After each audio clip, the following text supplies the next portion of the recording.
Welcome to today's webinar on mental health for our Bolder Healthier Youth Champions. I'm going to be talking to you today about mental health issues, and I'm Dr. Justin Marnie. I'm the Director of Public Health for Birmingham City Council. So it might feel like a bit of a strange point in the year to be talking about mental health, but the reason we wanted to do it in winter is that this is a time of year when people often feel much lower than usual. And there can be a couple of reasons for that. So as it gets darker, some people are affected by what's called seasonal affective disorder. And that means that when there's less daylight, they become more depressed. That affects about 2 million people in the UK. But also the festive season is often a time where we kind of reflect about what's been happening. We miss loved ones who perhaps might have died or passed on or not live near us anymore. So that can sometimes get us a bit down as well. And at the moment, a lot of people are struggling with the cost of living and how everything's got a bit more expensive. And that added pressure of buying presents and going out, etc., all of that can make it a bit more difficult and a bit more stressful. So there are lots of reasons to be a little bit more switched on about mental health at this time of the year. But it's really important any time of the year, not just because it's the festive season. So I'm going to start with a little video, and this one goes on for a little bit. It's about 5 minutes long, but it's a really brilliant video from the Anna Freud National Centre for Children and Families, because it really helps explain about what mental health is, but it's also got some brilliant real life examples from young people supporting each other's mental health. So do listen in and watch it, because I thought it was a really great one to help start us off for today's webinar.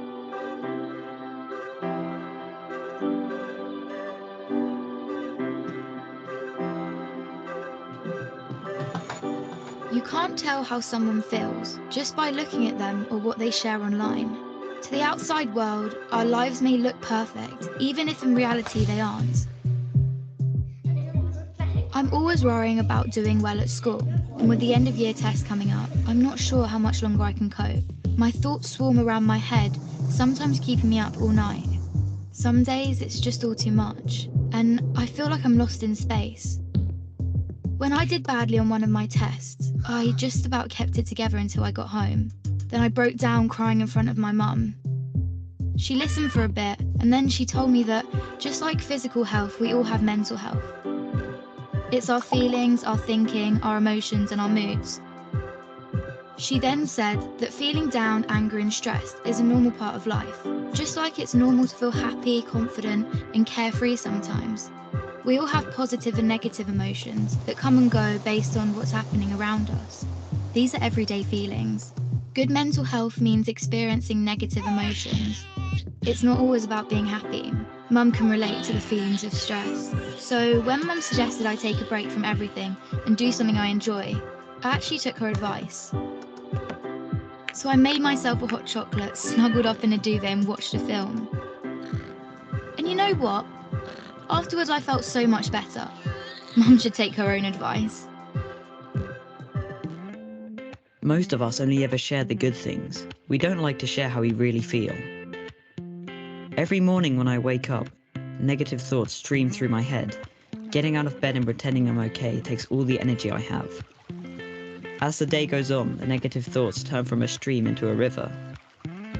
The water rushes through my head so loudly it's hard to concentrate in lessons. And some days it's so bad it feels like a waterfall that's trying to pull me over the edge. Everything is so overwhelming. I didn't think my friends would understand if I told them how down I was feeling. But when Sasha opened up to me about how stressed she was feeling, I told her. I wasn't sure how to bring up how I'd been feeling, so I started by saying that I didn't feel like myself. Just her listening made me feel like she understood. She told me some things that had helped her, so I tried them too, but it didn't make much of a difference. Even when I tried to be around my friends, I felt alone. The things I used to enjoy weren't fun anymore. I was really worried about Andre and not sure what to do. He was quiet and wasn't hanging out with us like he used to. So I asked our head of year for some advice. He suggested I get Andre to speak to him since his negative feelings weren't going away. I didn't want to speak to our head of year, but I also didn't want to keep feeling so down, so I went. He said that sometimes we have overwhelming feelings that can be more intense than our everyday feelings. These feelings hang around for a long time and change the way we feel, think, and behave. They can stop us doing what we want to in life. That's what I was going through. He also said that if we're physically unwell, we let people know, we ask for help. It should be no different with mental health. Sometimes our overwhelming feelings are brought on because of things in our life. Sometimes they happen for no reason at all. After hearing this, I felt much less alone and it felt good to talk.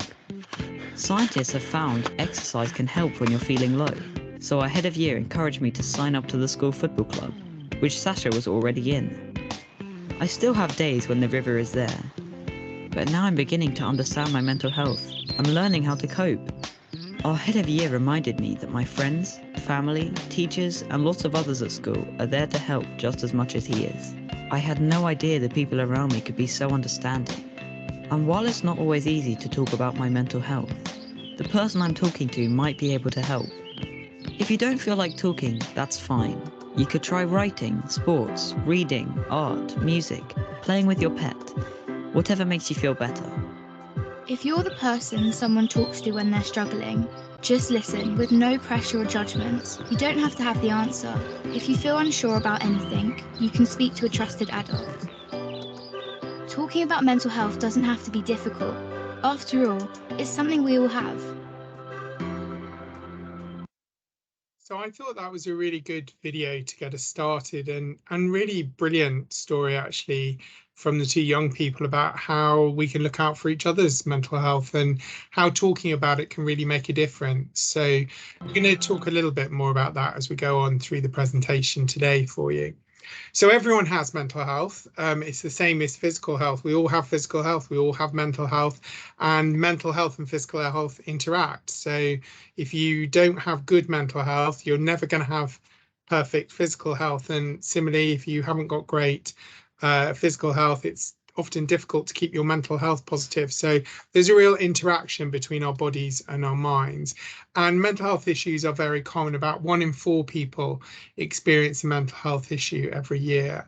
The most common forms of mental health issues are anxiety and depression, but there are other more longer term conditions like schizophrenia and bipolar disorder as well. So there's a whole range, as there are in physical health, whole range of different mental health conditions. So as I said, about 1 in 4 adults are affected by mental health issues. And we know that that's probably slightly lower in young people, around 1 in 6 from some of the evidence that we've seen. But we do still see quite a large number of young people every year coming into hospital with mental health issues.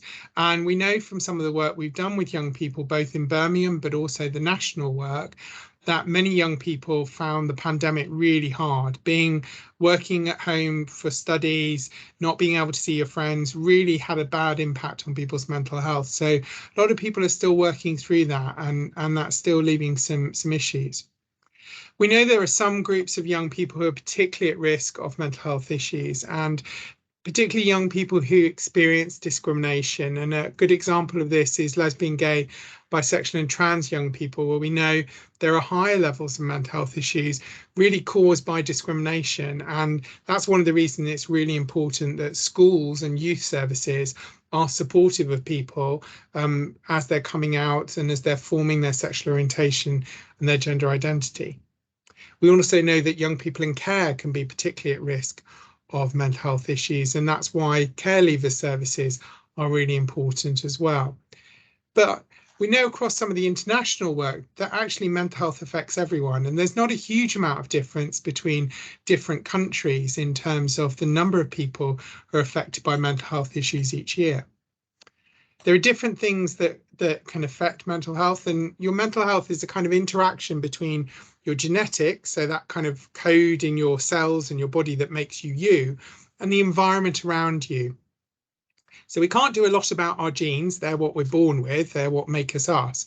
But we can respond and do stuff to support people around the things that happen around them. And some of the things that can really cause mental ill health are issues like loneliness, bereavement, life challenges. If your parents get divorced or you move places and you don't have friends, all of that can make it much harder on your mental health. One of the things we're really starting to understand more about is the impact of social media on young people. And I'm sure as champions, you're already aware about quite how negative some of the social media space can be, how we've seen people bullied on social media by trolls, how some of the algorithms can mean that you can end up with a feed that's really depressing and just completely kind of changes your environment.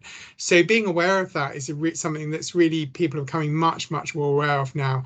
And we're trying to talk about a bit more and be open to saying, taking a break from social media is not a bad thing. And being aware of the way that the social media algorithms work and being able to switch those off or to adapt them is really important as well.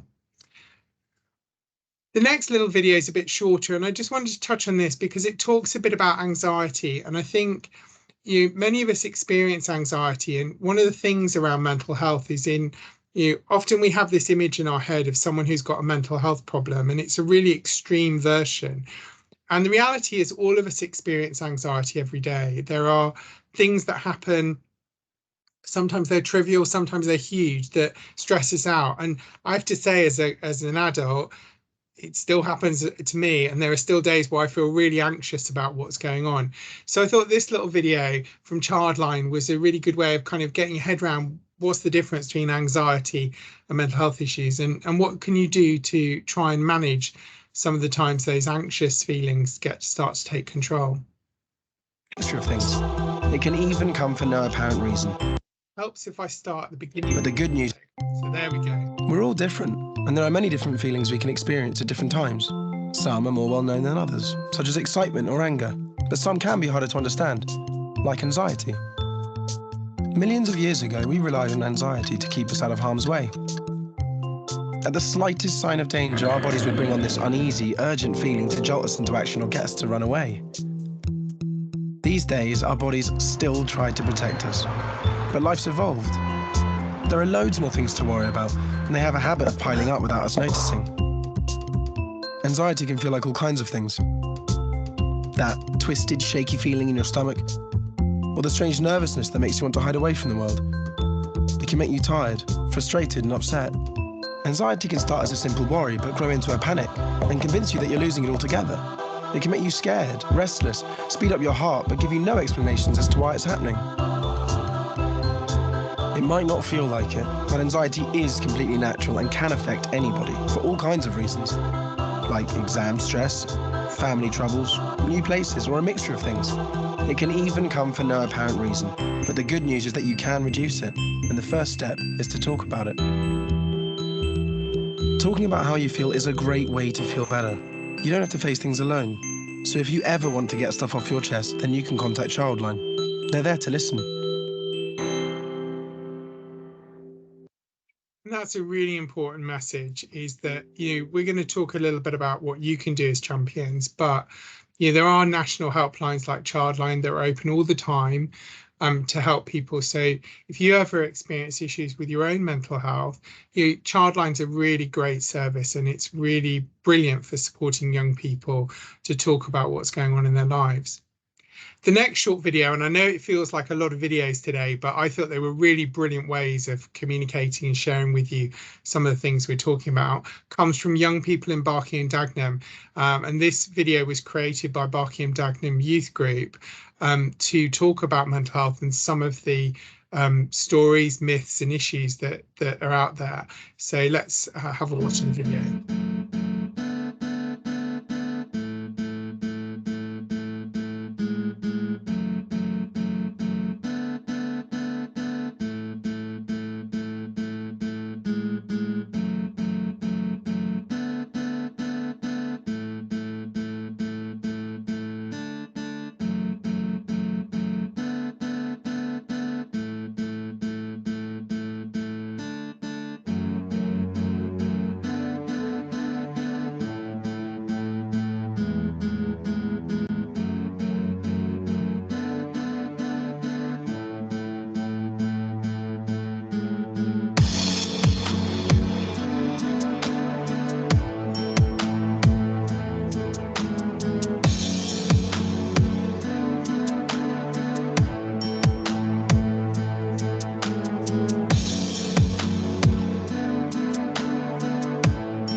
So a really good video, I thought, by young people talking about mental health issues and also busting some of the myths, because there's loads of fake news out there as well. And the more we can talk about the truth, and that's one of the reasons we have the champions, is you help us get the real information out there and kind of bust some of these myths, the better.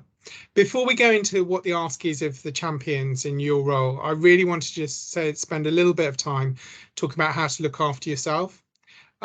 There are things that we can all do about protecting our own mental health and well-being, and some of these things are good practices every day. So keeping a journal, a diary, is a really good thing to do, because it helps get those thoughts out of your head onto paper. Even if you can't get the time to sit down and write like an essay or a book, even just jotting down at least one thing a day you feel grateful for does make a difference to your mental health. And we know that from research, that actually that gratitude piece really makes a difference. If you're having trouble sleeping, writing things at the end of the day, writing down what's in your head, can make a real difference, and actually has been shown to make a real impact on people having trouble sleeping. So, writing a diary is not just for movies, it actually can make a real difference and improvement. If you know you've got a tough time coming up, I think with Sasha in the clip was talking about exam stress. If you've got a tough time coming up, talk to your parents, talk to your friends, plan some fun stuff at the end, something to look forward to, but also think about recovery time, a bit of downtime, a bit of time on the sofa, or doing something that relaxes you. Talk to your friends, talk to your family, talk to your teachers, talk to social workers, youth workers.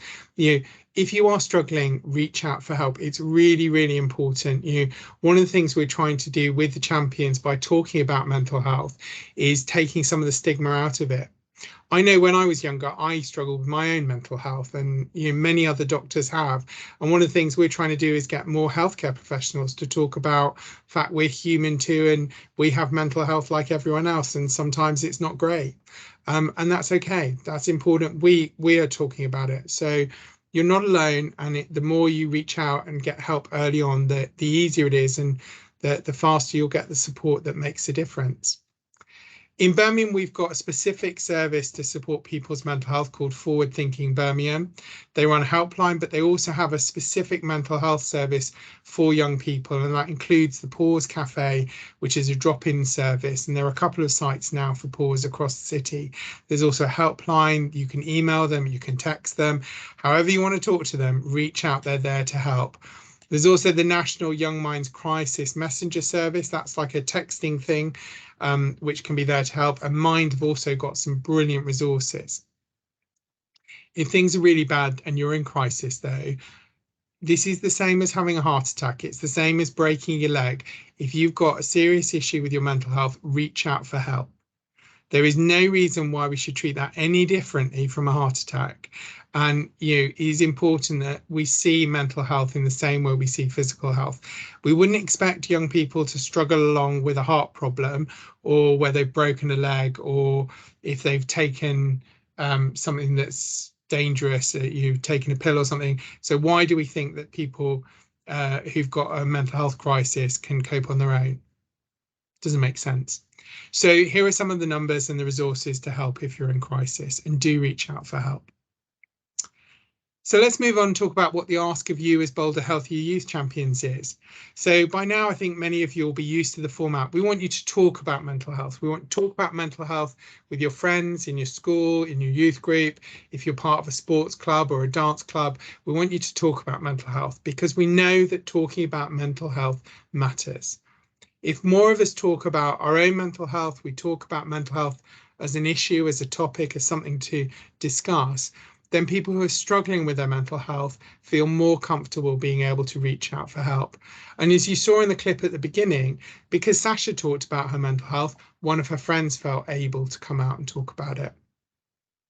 The other thing we ask of champions is, when you talk about it and if someone raises an issue, connect them to help. And I'll talk a little bit about that in a minute. And then the final bit, of course, is feedback to us and tell us what more support is needed. Being a Bolder Healthier champion isn't just about us giving you information to push out. It's also about you telling us what needs to be different. Help us understand more about the experiences of young people and their mental health in Birmingham. So let's talk about talking. Remember, Boulder Healthy Champions is not about training you to be a mental health professional. You should use the information we give you. Please don't pick random information off the internet. We've talked about before, there's loads of fake stuff out there.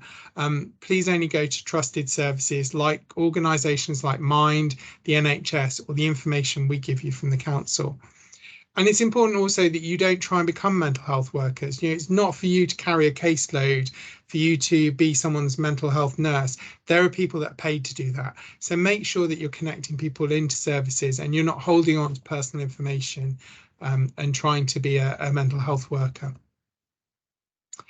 So when we talk about how do you talk to someone about mental health issues, one of the key things is making sure people don't feel judged. We all walk through life in different ways, and one of the challenges that we have is helping people feel safe to say, I'm not okay.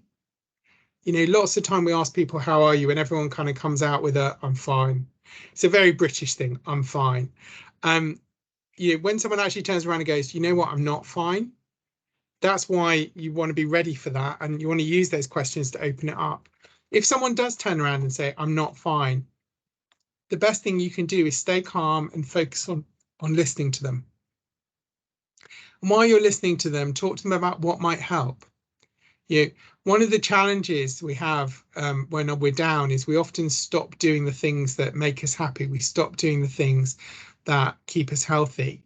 I know when my mental health is not so good, I'm much less likely to go to the gym. I stop socializing with my friends. And it's really important that my friends kind of clock that and reach out and almost drag me out, make me do it. Because actually being social, being physically active does make an improvement on my mental health. And so, don't let someone continue to slide down. Do that a little bit to help them up the ladder. And of course, help connect them to professional support. And we'll talk about that a bit more as well. So how can you open up that conversation? How can you help people without getting too personally involved, and keeping that line that you're not a mental health professional? So those 3 words, how are you? Such a powerful phrase. Actually just asking, how are you? And if someone gives you that, like, I'm fine, ask them again. Say, are you really? And if they go, yeah, I really am, then that's fine. But, you might want to add in, how are you feeling at the moment? Or just go with it, what's been going on?